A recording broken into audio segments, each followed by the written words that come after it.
Bonjour à vous et bienvenue dans cette nouvelle vidéo. Je suis Cécile, l'experte des femmes qui veulent reprendre confiance en elles face à leur stress professionnel et personnel. Vous sentez que vous n'avez pas confiance en vous, que vous perdez pied à la moindre réflexion, que vous n'avez pas du tout de recul par rapport aux situations stressantes, que vous vous sentez effacé derrière le regard des autres, du coup fatigué, stressé. Eh bien moi, je suis là pour vous aider à reprendre confiance en vous, à vous réaligner avec qui vous êtes et à vous réaffirmer dans votre vie professionnelle et personnelle. Si vous n'êtes pas encore abonné à ma chaîne, je vous invite à le faire tout de suite en cliquant sur le carré rouge en bas de la vidéo, à cliquer sur la cloche des notifications pour recevoir l'ensemble de mes super vidéos. Aujourd'hui, j'aimerais vous parler des 8 lois qui vous permettront d'être très efficaces dans votre vie professionnelle et personnelle et du coup déstresser et revenir à un niveau de bien-être idéal.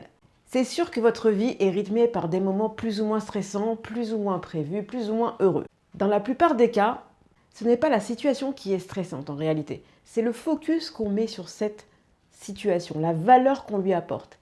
Plus on focus dessus, on la trouve stressante, plus elle va s'amplifier et plus on la trouvera stressante. Du coup, moins on se sent à la hauteur pour gérer cette situation en question, plus on se dévalorise, plus on a des schémas négatifs qui nous viennent en tête du style « ouais, je suis nul, je vais pas y arriver, etc. » Donc forcément, vous n'allez pas réussir à affronter cette situation de façon optimale. Pour vous faire reprendre le dessus, je vais vous faire découvrir les 8 lois du temps et de l'organisation super efficaces qui vous permettront de reprendre confiance en vous, à maîtriser vos émotions, votre stress en prenant de bonnes habitudes au travail qui pourront tout aussi vous servir dans votre vie personnelle.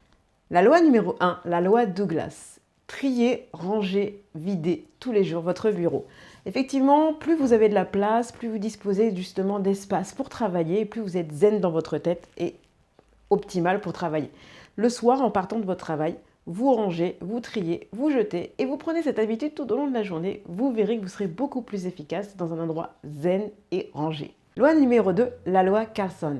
Limitez les interruptions dans votre travail.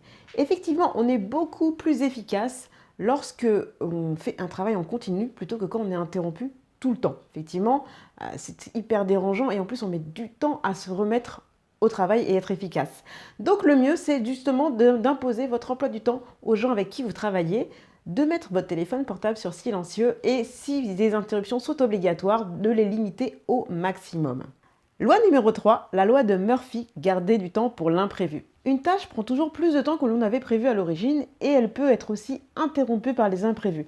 Donc du coup, dans votre agenda, prévoyez 60% de votre temps de travail dans la journée et 40% d'imprévus. On ne sait jamais, comme ça vous laisse du temps pour soit finir cette tâche, il n'y a pas eu d'imprévu, soit faire autre chose. Loi numéro 4, la loi de Pareto. Focaliser sur l'essentiel. En effet, 20% du travail effectué produit 80% des résultats obtenus. Donc, il faut trouver les activités, les actions à hauteur de 20% qui vous permettent d'obtenir vos meilleurs résultats à hauteur de 80% et non pas l'inverse. Donc déléguer ce qui peut l'être, hiérarchiser vos activités dans la journée pour voir celles qui sont beaucoup plus productives pour vous. Et une question à vous poser, quelles sont les conséquences si je ne fais pas cette activité-là avant celle-ci? Loi numéro 5, la loi Salomon, varier les activités. Il y a un temps pour toute chose. Panachez la durée et le degré de difficulté de vos activités et tenez compte de votre rythme biologique sur la journée et sur la semaine.